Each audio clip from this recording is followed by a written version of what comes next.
চলিত রাজনীতি করো, যারা নেতার জন্য জীবন দিয়ে দাও, ইসলামের জন্য জীবন দিতে পারো না, যারা দলের জন্য জীবন দিয়ে দাও, আমি তাদেরকে বলি, আমাকে বলো 53 বছরের এই বাংলাদেশে একটা ঘটনা দেখাতে পারবে না যেখানে একজন অমুসলিম তার ধর্মের পোশাক পরে সরকারি অফিসে, বেসরকারি অফিসে, ব্যাংক, বীমা, স্কুল, কলেজ, ইউনিভার্সিটিতে কোথাও যেতে বাধাপ্রাপ্ত হয়েছে, অথচ আমার প্রতিবেশী রাষ্ট্রে হিজাব পরে একজন মুসলিম শিক্ষার্থী কলেজে যেতে পারে নাই। একটা ঘটনা দেখাতে পারবে না, একটা ঘটনা দেখাতে পারবে না। 53 বছরে সরকারি জায়গায় মসজিদ পড়ে মসজিদ ভাঙা হয়, একটা মন্দির ভাঙা হয়েছে এর প্রমাণ দেখাতে পারবে না। এই 53 বছরে ধর্ম পালন করবার কারণে কোন মুসলিম নির্যাতনের শিকার হয়েছে একটা ঘটনা দেখাতে পারবে না। অথচ গরু জবাই করবার কারণে বৃদ্ধ থেকে যুবক পর্যন্ত হাজারো মুসলমানকে প্রতিবেশী রাষ্ট্রে হত্যা করা হয়েছে।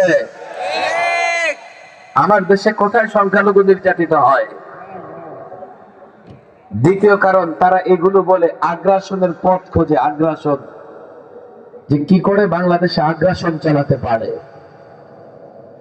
তারা বাহানা খোঁজে।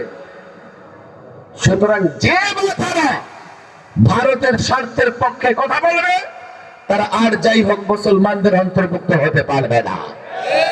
পরিষ্কার কথা। যে যাই হোক, ভারতীয় সরকাররা কখনোই বাংলাদেশের কল্যাণ চায় নাই, কখনোই বাংলাদেশের উন্নয়ন হোক তারা সেটা চায় নাই।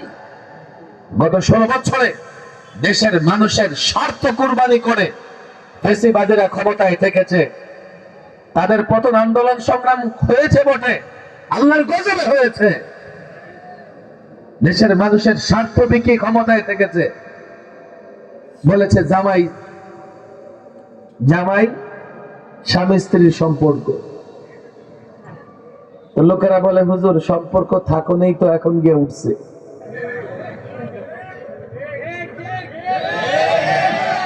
না হলে যাইতো কই? পৃথিবী তো, গোটা পৃথিবীর দরজা তাদের জন্য বন্ধ।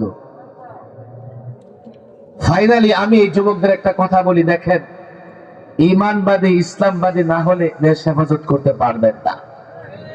এই জন্যই তারা গত 16 বছরে চেষ্টা করেছে কি করে আমাদের ঈমান আর ইসলাম ধ্বংস করা যায়।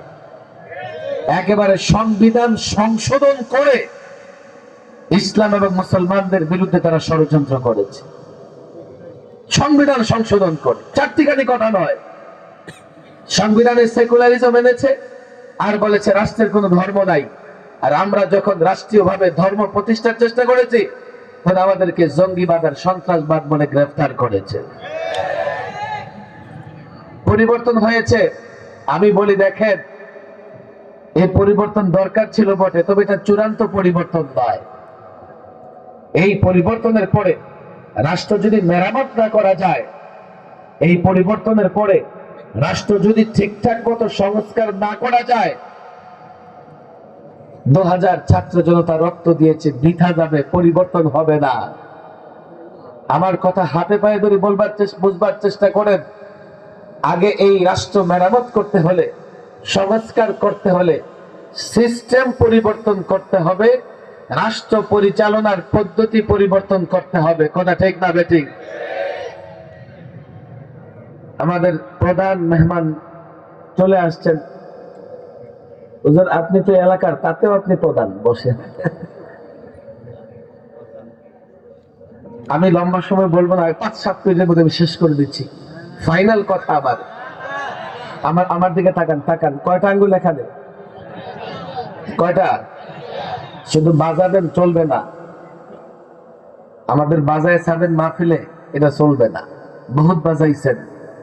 বাংলাদেশ যারা চালায়, যে রাজনৈতিক দলগুলো ঘুরে ফিরে 4টা ইজম মানে, 4টা মতাদর্শ মানে, 4টা মতবাদ মানে, বা বলতে পারেন 4টা ধর্মই মানে। বলবেন না এগুলো ধর্ম না, মতবাদ। এই মতবাদগুলো যখন ধর্মের বিপরীতে আপনি দাঁড় করাইয়া দেন, তখন সেটা আরেকটা ধর্ম হয়ে যায়। কথা ঠিক না বেঠিক?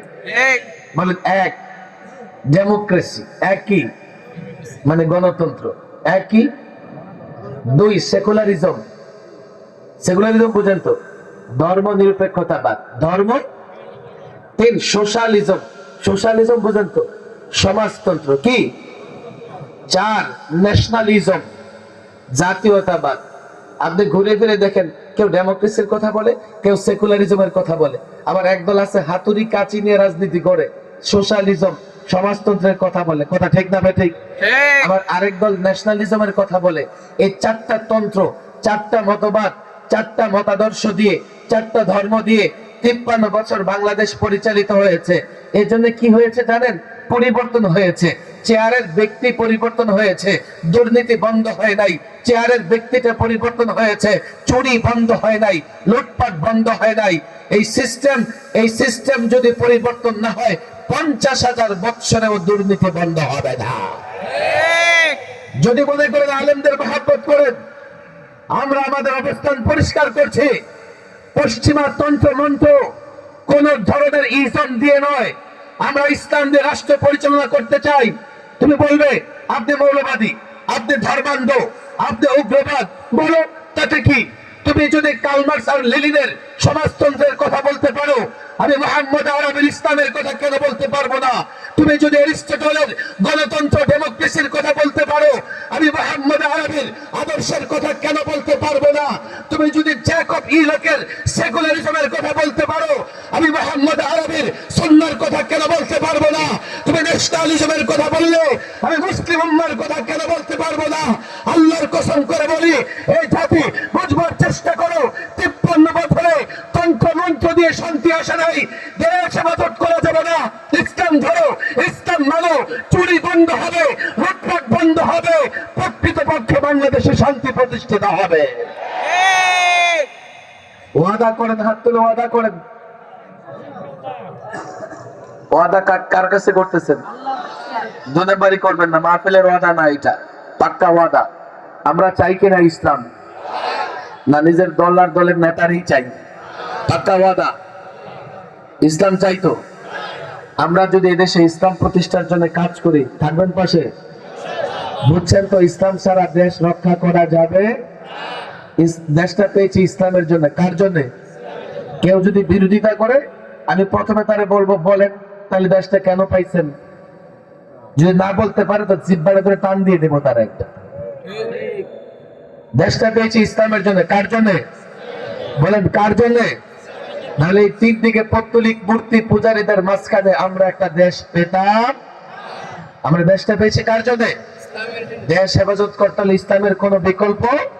আমরা ইসলাম প্রতিষ্ঠার হাত নামাইছেন কেন? ঢাকা পর্যন্ত যাইতে হবে।